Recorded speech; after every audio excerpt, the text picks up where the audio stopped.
Which of the following statement or statements is or are correct about winter solstice. यहाँ पे देखिए आपके जो हिस्ट्री सब्जेक्ट होता है, ज्योग्राफी सब्जेक्ट होता है, पॉलिटी सब्जेक्ट्स होता है, ये जो सब्जेक्ट्स हैं आपके ये स्टैटिक इन नेचर होते हैं, लेकिन काफी बार इन पे जो क्वेश्चन होते हैं वो ऐसे क्वेश्चन होते हैं जो कि न्यूज़पेपर में कहीं ना कहीं अपीयर करते हैं। तो फॉर एग्जांपल विंटर सोलिस्टिस के ऊपर एक आर्टिकल आया था, तो हो सकता है क्वेश्चन इस पे पूछ लिया जाए।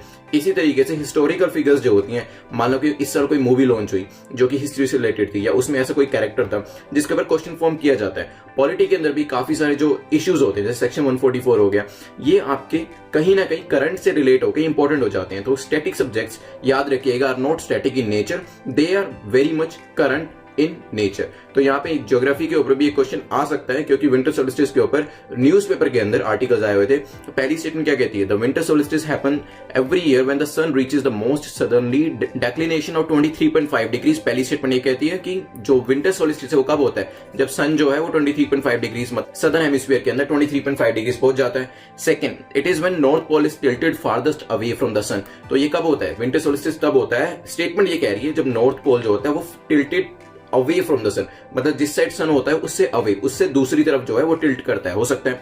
इन this sun is directly over at the tropic of Cancer. तो सन कहां पे होता है, ट्रॉपिक ऑफ कैंसर के बिल्कुल ऊपर होता है विंटर सोलिस्टिस के टाइम में। ना 3 स्टेटमेंट आपके सामने दी, आपको करेक्ट स्टेटमेंट बतानी है। यहाँ पे टेक 15 सेकंड्स, फिर इसको डिस्कस करेंगे हम।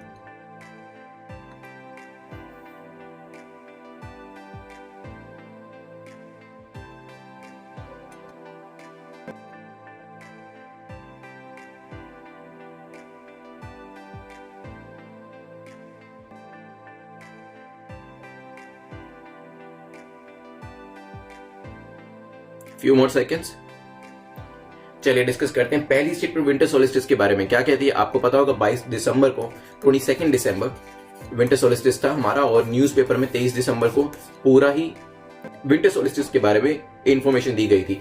इसी वजह से ये हमारे एग्जाम के लिए भी इंपॉर्टेंट हो जाता है। तो पहली स्टेटमेंट क्या कहती है, the winter solstice happens every year when the sun reaches its most southernly declination of 23.5 degree. This statement is correct. ये कैसे करेक्ट है, इसको एक बार हम मैप में देखेंगे। तो आपको पता है, थोड़ा अगर ज्योग्राफी की बेसिक नॉलेज है, तो यहाँ पर ट्रॉपिक ऑफ कैंसर होता है और ट्रॉपिक ऑफ कैप्रिकॉर्न होता है। ये 23.5 डिग्री पे होते हैं, ठीक है। और सन कैसे मूव करते हैं दोनों के बीच में, एक्चुअल सन मूव नहीं करता, that is the apparent movement of the sun, उसके बारे में हम डिस्कस करेंगे। अभी आगे इसके ऊपर एक पिक्चर देखेंगे। फिलहाल सेकंड स्टेटमेंट पे चलते हैं। It is when the north pole is tilted farthest away from the sun. This statement is also correct. इसको भी हम एक बार इमेज से देखेंगे। थर्ड स्टेटमेंट क्या कहती है, in this sun is directly overhead tropic of Cancer. देखिए इसके अंदर यहाँ पे सन ओवरहेड तो होता है, लेकिन not on tropic of Cancer, that is on tropic of Capricorn. तो यहाँ पे तीसरी स्टेटमेंट हमारी गलत हो जाती है। थर्ड स्टेटमेंट इज रॉन्ग, हमारा आंसर हो जाएगा बी। एक बार यहाँ पे इमेज देख लेते हैं, उसके बाद काफी सारी चीजें क्लियर हो जाएंगी। So this is the image, आप देख रहे हैं जो ये नॉर्थ पोल है that is away from the sun, which makes the second statement correct. यहाँ पे नॉर्थ पोल उससे अलग है दूसरी डायरेक्शन में, और यहाँ पे दे रखे 23.5 डिग्री यहाँ पे होता है, और 23.5 डिग्री यहाँ पे होता है। And this is tropic of Capricorn, and this is यहाँ पे जो 23.5 डिग्री है ट्रॉपिक ऑफ कैंसर। तो यहाँ पे सन ओवरहेड कहाँ पे है, ट्रॉपिक ऑफ कैप्रिकॉर्न पे, which makes the third statement correct as well. ठीक है, तो यहाँ पे पूरी एक्सप्लेनेशन हमें मिल गई कि ये होता कहाँ पे है, सदर्न डेक्लिनेशन में, मतलब सन यहाँ पर है सदर्न हेमिस्फीयर में, 23.5 डिग्री ट्रॉपिक ऑफ कैप्रिकॉर्न के ऊपर है, और नॉर्थ पोल जो है that is away from the sun, that is in the opposite direction of the sun. तीनों स्टेटमेंट हमारी यहाँ पे क्लियर हो गई।